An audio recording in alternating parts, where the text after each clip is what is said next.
have Mike Devinsky here with Scottsdale Investment Partners. I love that you're on. I have a lot of really cool questions for you. It seems like you've lived a very colorful life. Yes. I think the coolest thing that I saw on your LinkedIn profile is that you are a poker player. Yeah. Professional poker player. Professional Yeah. poker player. Let's kind of start there. Sure. What type of lessons did you learn in poker that might apply to the real estate investment that you're doing now? A lot of knowledge came from poker. I dropped out of college when I was 21 years old to play poker professionally. Was commuting to Atlantic City, playing high stakes poker. Was playing private games in New York. So it was a full time thing. And the things I learned was a lot about mitigating risk and emotion. I think I think a lot of times when people think about risk, they don't often couple it with reward. And I think poker definitely can reward people that can see, they call it asymmetrical risk to reward. It's kind of like you're taking like a decent risk, but the reward is so much higher. Mm-hmm. And I've learned that you really have to holistically look at the investment and see the risk and return profile to really understand the value and the ROI in a specific space. Mm-hmm. And have you met anyone in your space that has kind of had this experience with, I would say, even just the experience of being as a professional poker background, going into the investment space? Like, I feel like that would give you a leg up when it comes to people trusting you with their investments. Yeah, there's a lot of ex-poker players that went into the investment field. In fact, there's this one commodities trading shop in Chicago that just has been hiring only poker players to do some trading. I think a lot of it has to do with emotional regulation is one of them. In When you're trading stocks and options, you really have to not let your emotions take the best of you, and really consider every emotion, every investment separate from the things that happened before. A lot of people, they start to lose. They try to chase their losses. It's common in poker. A lot of people, like, they go on tilt is what they call it. It's called tilt in poker. It's kind of when you're losing and you want to get back what you lost, so you start taking larger risks. But these risks might not be profitable. They might be, over the long term, if you were to take 1,000 of these risks, they might be negative EV, negative expected value. So you have to remove emotion and really not consider what happened previously, unless it's historical data that you're going to be using. But, like, if you lost on an investment previously, it's not relevant to what you're investing in now. Mm-hmm. I actually do see that a lot in the residential space. Yeah. It's very emotional, and I think a great real estate agent or third party is going to take the emotions out of it and just show them the facts and the numbers. Because owning a residential home is, one of usually their largest investment, and then they also start chasing that market down, or maybe they start over investing in it. So I could see it being even more emotional when you're investing those high stake numbers into these large deals. So you come in and you're just like, no, this is what we're doing. You bring that sense of confidence to the deal. Yeah, and cutting your losses. That's the other thing. Like, I've met a lot of people that are underwater on a property, right? Mm-hmm. And they're still hemorrhaging every month. They're bringing in less than they're putting out, and at some point you got to cut your losses. You can't hope to always make up for it in appreciation. It'll go up maybe over time, but I don't know. We only buy properties that cash flow or Mm-hmm. that are cash flow positive, so we don't really speculate as much on the appreciation side. It's a nice cherry on top, but if you can get a good asset that's generating good cash flow and tax benefits, then you're not as worried about what the market does in the interim. Yeah, I always tell my clients, just because you ordered a Diet Dr. Pepper doesn't mean you need to finish it. Just because you made this investment doesn't mean you need to follow it through. Like, cut your losses. Mm-hmm. And when you're bleeding out, like, are you going to cauterize the wound right away and bleed out a bunch, or are you going to let it slowly bleed out? Either way, you're losing the same amount of blood. Yep. And you see that in investments, and especially in the residential space, investors that purchase short-term rentals that are bleeding out, or flips that they're bleeding out. So that's such good advice. You mentioned in your LinkedIn profile about affordable housing and solving that affordable housing gap. Tell us a little bit about that. Sure. Yeah. So we have a product that sits kind of in between rentals and people that got a mortgage and bought their own property. It's kind of for people that are somewhere in between the space. They don't want to rent forever, and they're worried that housing prices are going to get away from them in the near future. Gives them the opportunity to secure housing now, lock in a price, um, and kind of have your house now and like customize it and call it your house and have all that pride in home ownership. And then while you build your credit and save your money and then acquire the house you've been taking good care of. Hmm. So that's the product we do. It puts a lot more of the ownership onto the person that is hoping to acquire the property. So that allows us to take a step off and not require a property manager. Um, they take care of the maintenance. They take better care of the property. We don't have to constantly look for a new tenant every 2 years. We have less vacancy. It it it helps us a lot and also helps them secure a property in case prices keep running away and then they can't afford the neighborhood that they grew up in. Is it similar to like the rent to own programs? That's what we market it as. Okay. And it's a very broad term when people hear rent to own. People do it all different types of ways, right? People do lease options, they do 3 year lease options, they do 10 year lease options.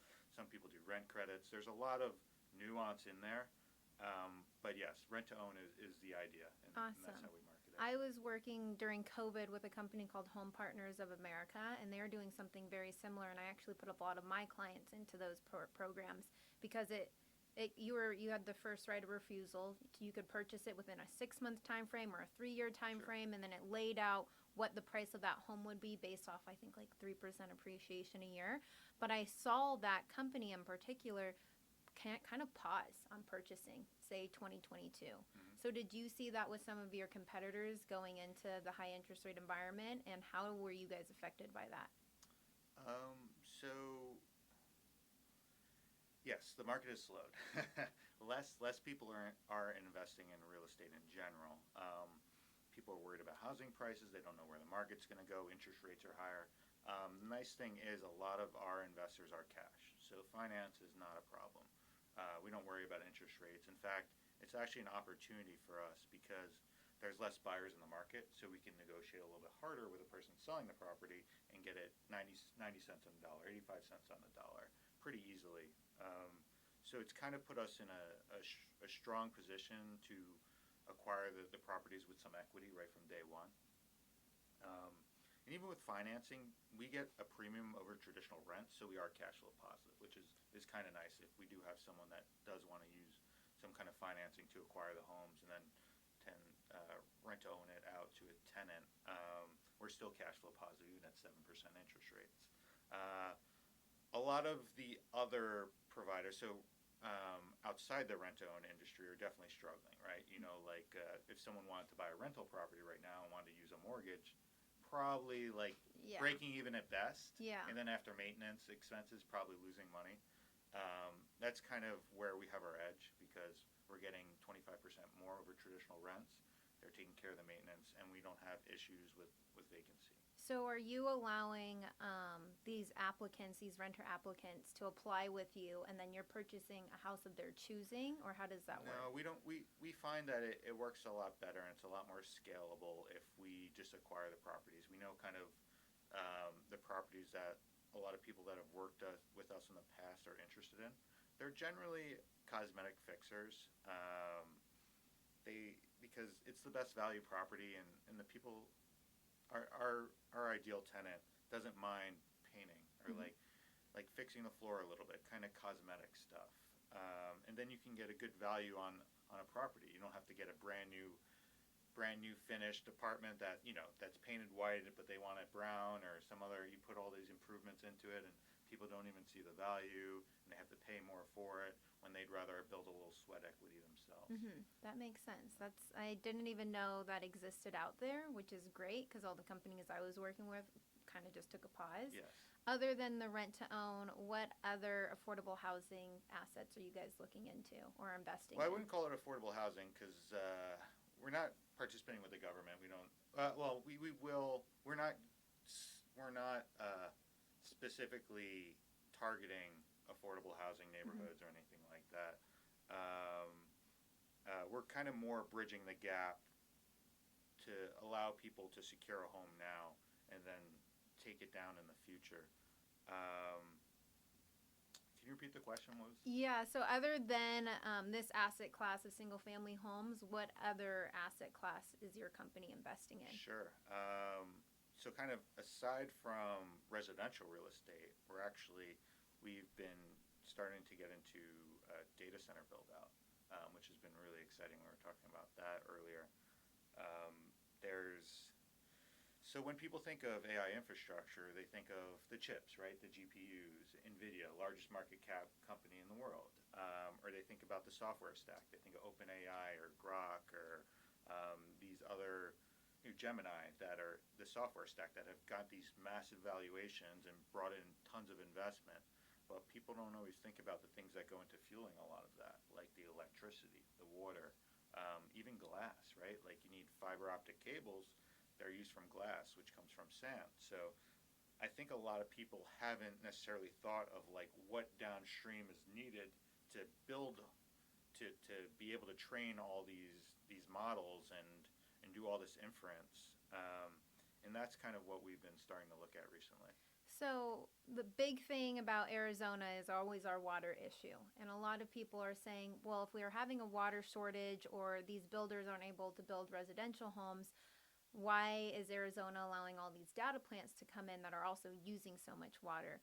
What on your end are you hearing when it comes to building data centers and the water issue? Yeah, there's a lot of pushback on the data centers, especially recently. They had a huge one that I think it was Microsoft was supposed to be building in Tucson. And they got so much pushback from the community that they ended up pulling out, which would have been, I think, billions of dollars in investment, which from like a tax revenue standpoint flows down some percentage to the local government. They can reinvest in the community. But like you said, it is definitely a tax on the resources. Water, electricity are the two main ones. But I think what a lot of data centers are starting to do is build a lot of the infrastructure themselves. So people, because these projects are so large, are actually starting to build their own power generation. There's people building literally power plants and then building data centers around the power plants, certain substations, whether it's solar fields, natural gas plants, and then nuclear is starting to get talked about as well. So yeah, it can definitely be a tax on the resources, but I think the data centers are really starting to build a lot of infrastructure. So let's say the water isn't here, maybe they're willing to help build. I mean, because these projects are in the billions of dollars. So building a canal, maybe that, or partnering with the community to get some more water resources over here seems like something that they're starting to look at. Yeah, I think a lot of people don't realize, and I study water a lot, is the amount of water we're using today is actually slightly less than the amount we were using in 1957, and we had 10 times the less of population there. So Arizona is actually, I think, second in the world in water conservation, right behind Dubai. I believe it.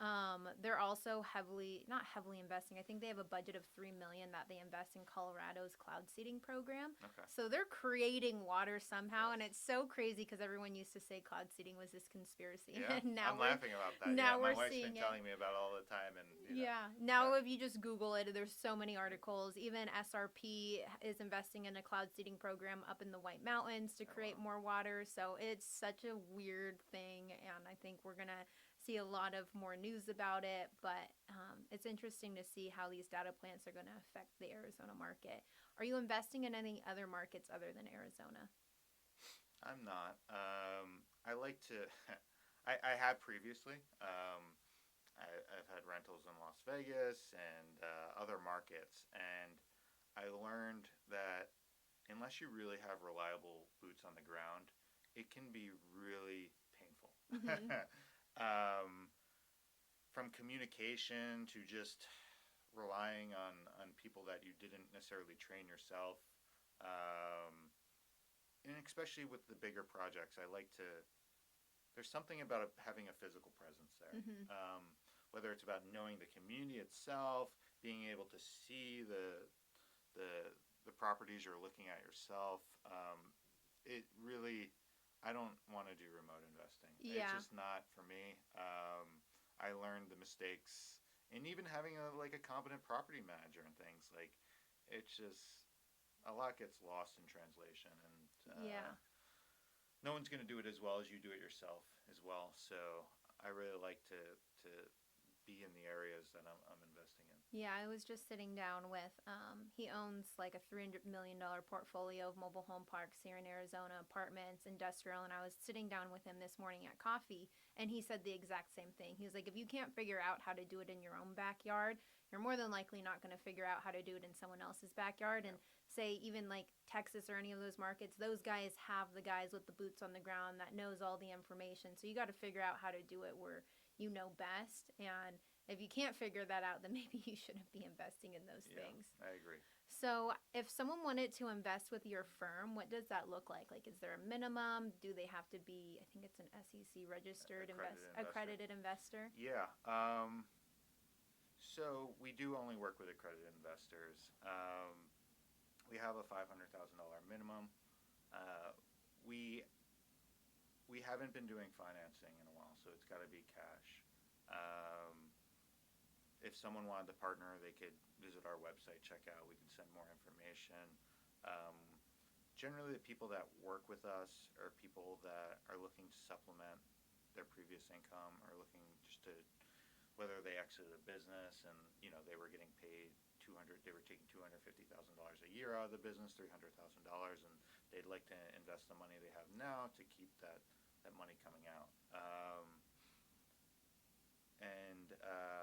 So yeah, it's generally higher net worth individuals, because we do have a long lockup period. So you will get cash flow quarterly, but for you to get your principal out, we're providing homes for 10 years. Mm-hmm. So there's no exit for 10 years. But in that interim, your property is generating cash flow, tax benefits, and then at the 10 years, there's a large exit, and you can 1031 it into another property, and not pay the taxes on it, or you can take the cash and go on vacation. Yeah, I think a lot of people that are investing at that level, they're not really worried about the monthly cash flow. They're looking at appreciation. And the Arizona market in particular, you're not going to find much in terms of cash flow here because of these guys coming in that are just really about either to the tax depreciation, or the appreciation on that value over 10 years is higher than in any other metropolitan market.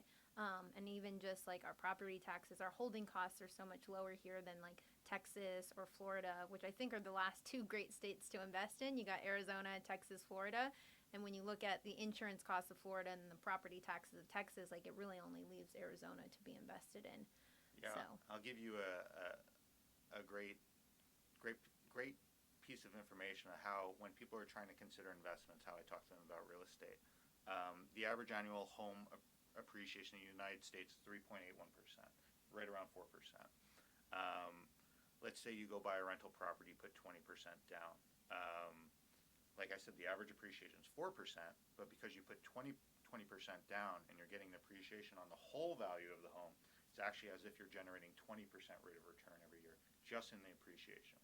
Then if the property's cash flowing, you're generating tax benefits, paying down the mortgage, you can see how we're talking 25, 30, 35% rate of return consistently every year. Mm-hmm. Like, I was an options trader, and I did angel investing, and generating that kind of return consistently is very difficult. And that was the average annual appreciation. Mm-hmm. We're investing in Arizona, one of the best real estate, in Phoenix, probably one of the best real estate markets in the United States. Mm-hmm. I think from an investment standpoint, with TSMC investing $165 billion in their commercial fabrication facility, and all these other $2 billion from Mayo Clinic, $2 billion from Sprouts, Vi Resorts is doing $1 billion.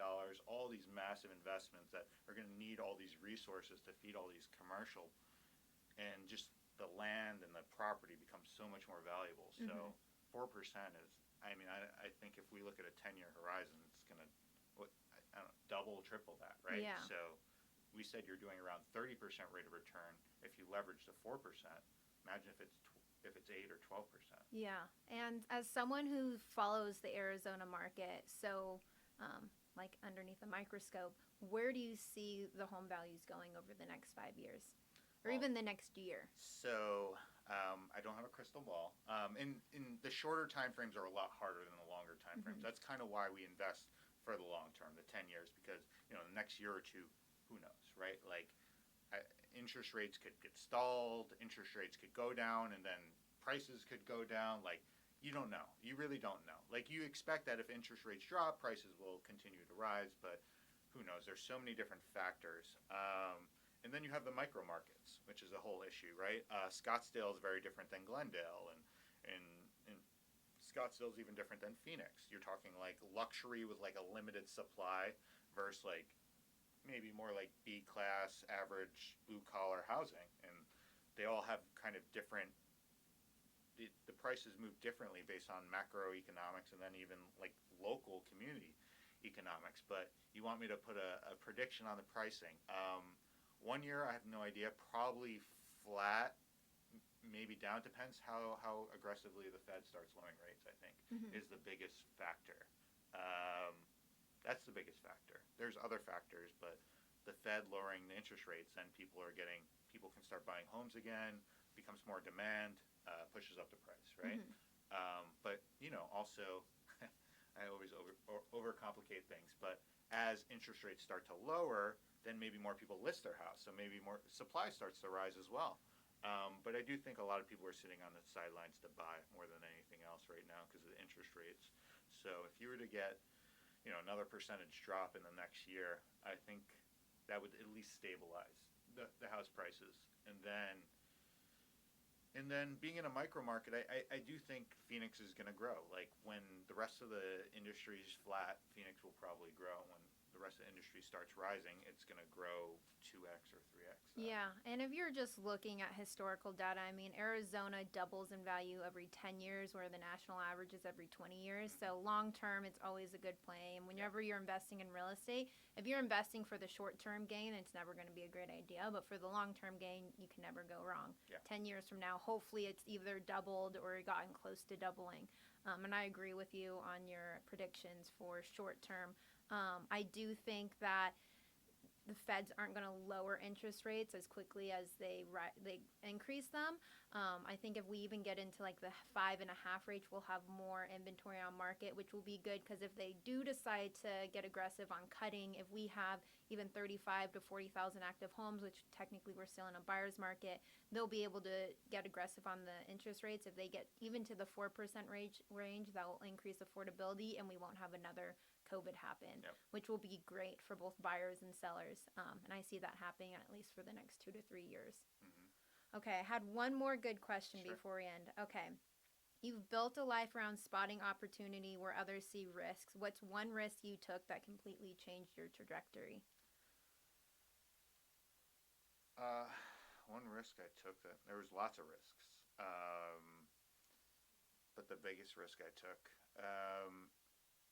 yeah, I think it has to be settling down with my wife. Really, being in a relationship with a woman that supports you really can change your life, and they're your number one cheerleader, and they support you through thick and thin, and they challenge you to grow. They make it hard on you. Like a good woman will make it hard on you. You won't be able to get away with the things you got away as a single person. They really challenge you to be a better man. Um, and now we have our first kid due in December, so even challenging further to be a better man for my child. Um, but yeah, I think I fought that for a long time. I mean, I dated Julie for 6 years before we got married. Um, so I wanted to make sure, Yeah. I really wanted to try before I bought. Yeah. And I think she probably has changed me more than anything else in my life.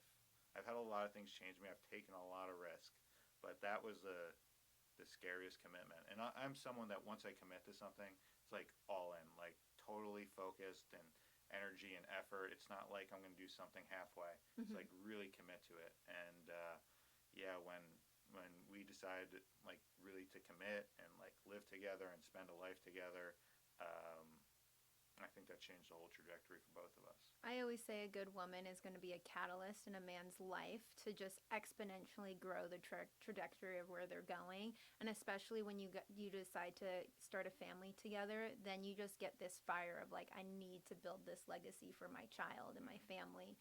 And a good woman will either support you or they'll completely tear you down. Yeah. So best It could go advice. both ways. It could yes. go both ways. Yeah. It's never in the, I feel like it's never in the middle. It's one or two, or a woman will just maybe they didn't heal some of their issues and they kind of just bring you back down to the identity level that they have.